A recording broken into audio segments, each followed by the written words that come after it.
sobat channel asal tahu, kali ini saya mau membahas 5 jenis tanaman karpet yang paling populer di dalam dunia aquascaping. Tanaman karpet sendiri terlihat hanya seperti rumput biasa, tetapi memiliki nilai estetika tersendiri dalam akuarium. Tanaman karpet sendiri pada dasarnya adalah tanaman yang tumbuh merayap menutupi dasar akuarium. Perawatan tanaman karpet sendiri terbilang mudah, susah tergantung jenis tanaman. Hal terpenting adalah jika tanaman karpet sudah tumbuh banyak dan menutupi area yang tidak diinginkan pada sudut pandang akuarium, solusinya adalah dengan mencukur atau trimming tanaman karpet tersebut.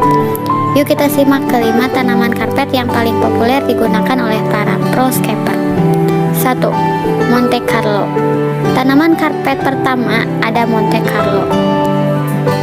Tanaman ini berasal dari Argentina, memiliki daun hijau muda, bulat dan segar, dan batang merambat, serta menciptakan karpet yang tumbuh cepat di dalam akuarium. Tanaman ini dapat tumbuh dalam keadaan terkena sedikit cahaya, tetapi lebih baik memberi kondisi cahaya yang baik. Untuk pertumbuhan lebih cepat, CO2 dapat ditambahkan agar dapat berkembang secara optimal dan menjadi rimbun. 2. Kuba. Tanaman karpet kedua ini hampir mirip dengan yang pertama, namun ukurannya lebih kecil. Kuba adalah salah satu tanaman akuarium terkecil di dunia dan merayap di bagian bawah dengan daun bulat berukuran milimeter. Kuba adalah tanaman latar belakang dan bagian dasar yang menarik dan populer untuk akuarium kecil. Ini bukan tanaman yang sulit, tetapi membutuhkan kondisi yang baik seperti cahaya yang cukup, tambahan CO2, sirkulasi air, dan pupuk untuk berkembang. Mutiara kecil atau gelembung oksigen seringkali dihasilkan di atas tanaman, menambahkan aspek yang sangat hidup pada karpet. Jika ditanam dalam rumpun kecil dengan jarak beberapa sentimeter, akan menyerap dengan cepat dan menutupi bagian bawah seperti karpet.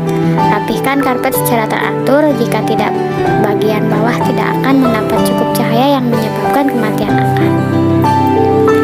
Kuba ditemukan di Kuba, sebelah barat Havana, Kepulauan Karibia. 3. Glossostigma elatinoides. Tanaman karpet ketiga ada Glossostigma. Glosso berasal dari Selandia Baru, banyak dinikmati sebagai inspirasi akuarium bertema Jepang. Tanaman adalah salah satu tanaman akuarium kecil.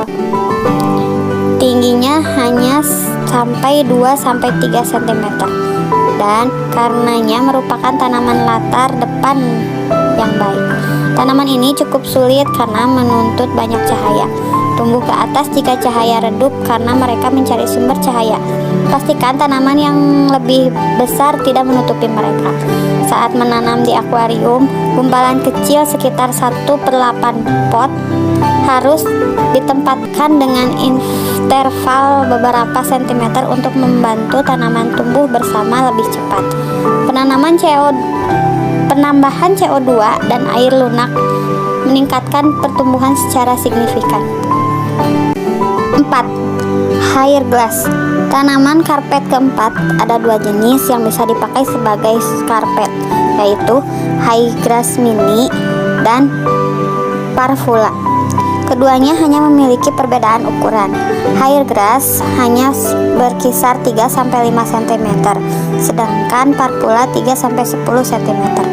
Tanaman ini tidak terlalu menuntut cahaya dan CO2, tapi untuk pertumbuhan optimal bisa digunakan.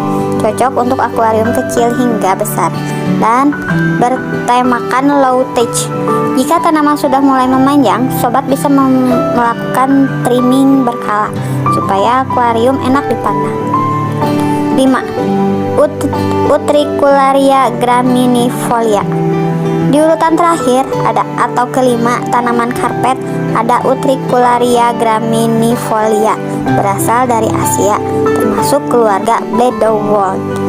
Semua tanaman dalam keluarga ini adalah pemakan serangga air dan tanaman rawa. Di alam, tanaman ini hidup di tempat yang miskin nutrisi.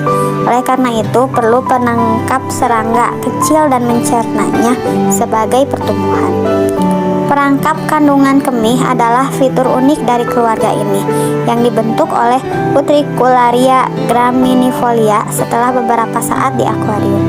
Nama spesies ini berarti dengan rumput seperti daun, dan daun hijau segar setelah beberapa waktu akan membentuk tikar cantik yang terlihat seperti halaman rumput dengan kisaran tinggi 2-8 cm. Utricularia graminifolia adalah tanaman latar depan yang ideal. Meskipun agak menuntut cahaya dan CO2 pada kisaran sedang, mereka akan tumbuh dengan baik dan sempurna ketika mendapatkan CO2 dan cahaya yang cukup. Sekian pembahasan tentang tanaman aquascape carpet. Semoga bermanfaat dan terima kasih.